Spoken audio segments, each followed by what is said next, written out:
এই 16 বছরের দিকে তাকান।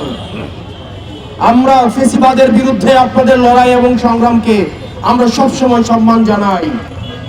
একই সাথে সাথে আপনাদেরকে মনে করিয়ে দিতে চাই, এই বাংলাদেশে আবার যারা ছাত্রলীগ হয়ে উঠতে চাইবে, যারা শিক্ষার্থীদের বিপক্ষে অবস্থান নিবে, তাদের পরিণতি ঠিক ছাত্রলীগের মতোই হবে।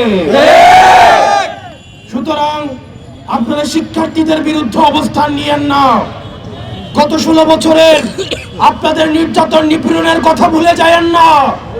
আপনারা যদি মনে করে থাকেন এই চাপাতির রাজনীতি, এই হকিস্টিকের রাজনীতি, এই ছাত্রলীগীয় রাজনীতি আবার আপনারা ক্যাম্পাসে আবার আপনারা রিস্টোর করবেন, তাহলে ছাত্রলীগ গেছে যে পথে আপনারাও যাবেন সে পথে। প্রিয় সহযোদ্ধা, এই গণতন্ত্র উত্তরণের এই যে লড়াই, এই লড়াই আমাদের সমন্বিত লড়াই। এই লড়াই আমাদের যে শহীদ হয়েছে যারা, তাদের রক্তের দায় আমাদের উপরে রয়েছে, তাদের রক্তের দায়বদ্ধতা আমাদের উপরে রয়েছে।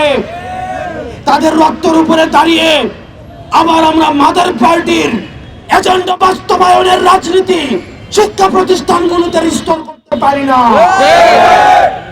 আপনার শিক্ষার্থীদের ভাষায় কথা বলুন। শিক্ষার্থীরা কি শুনতে চায়, তারা কি দেখতে চায়, শিক্ষা প্রতিষ্ঠানগুলোতে কেমন রাজনীতি করতে চায়, তারা কি চায়। আপনারা শিক্ষার্থীদের জন্য যদি রাজনীতি করতে চান, তাহলে আপনাদের শিক্ষার্থীদের ভাষায় কথা বলতে হবে, তাদের মতের সাথে চলতে হবে, তাদের পথে চলতে হবে। কিন্তু আপনারা যদি আবার ক্যাডার পলিটিক্স করতে চান, আবার ছাত্রলীগ করতে চান, হল দখল করতে চান, সিট বাণিজ্য করতে চান, চাঁদাবাজি করতে চান, টেন্ডারবাজি করতে চান, আপনার পরিণত হবে সাদ্দামের মতো, পরিণত হবে আনানের মতো। গত 16 বছরের আপনাদের বিরুদ্ধে যে নির্যাতন হয়েছে, এই ফ্যাসিবাদী আওয়ামী লীগ আপনাদেরকে যেভাবে নির্যাতন নিপীড়ন করেছে, আপনারা মজলুম ছিলেন, আপনারা জালিম হয়েন না। আপনারা মজলুম ছিলেন, আপনারা জালিম হয়েন না। আপনারা মজলুম ছিলেন, মজলুম যখন জালিম হয়ে ওঠে তখন পৃথিবী বসবাসের অযোগ্য হয়ে যায়। প্রিয় সহযোদ্ধা, আমরা আপনাদের কাছে আহ্বান জানাবো, শিক্ষার্থীদের প্রতি আমাদের কমিটমেন্ট রয়েছে, আমাদের সমন্বিত কমিটমেন্ট রয়েছে।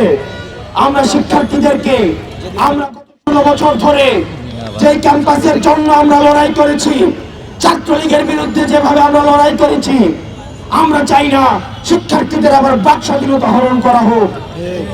ফেসবুকে তারা একটা কমেন্ট করলে আবার হেলমেট বাহিনী এসে ঝাঁপিয়ে পড়ো।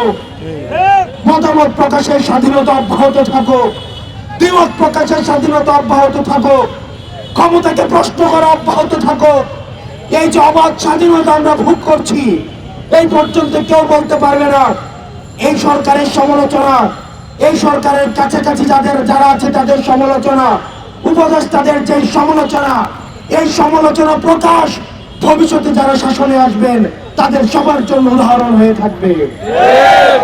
আমরা আমাদের এই শিক্ষাঙ্গনে, আমাদের শিক্ষা প্রতিষ্ঠানে অবারিত এই মুক্ত চিন্তা এবং মনস্তাত্ত্বিক সমৃদ্ধির যেই আমরা রাস্তা সুপ্রশস্ত করেছি, আমরা চাই না নামে বেনামে কোন ধরনের ছাত্র সংগঠন শিক্ষার্থীদের আবার টুটি চেপে ধরো।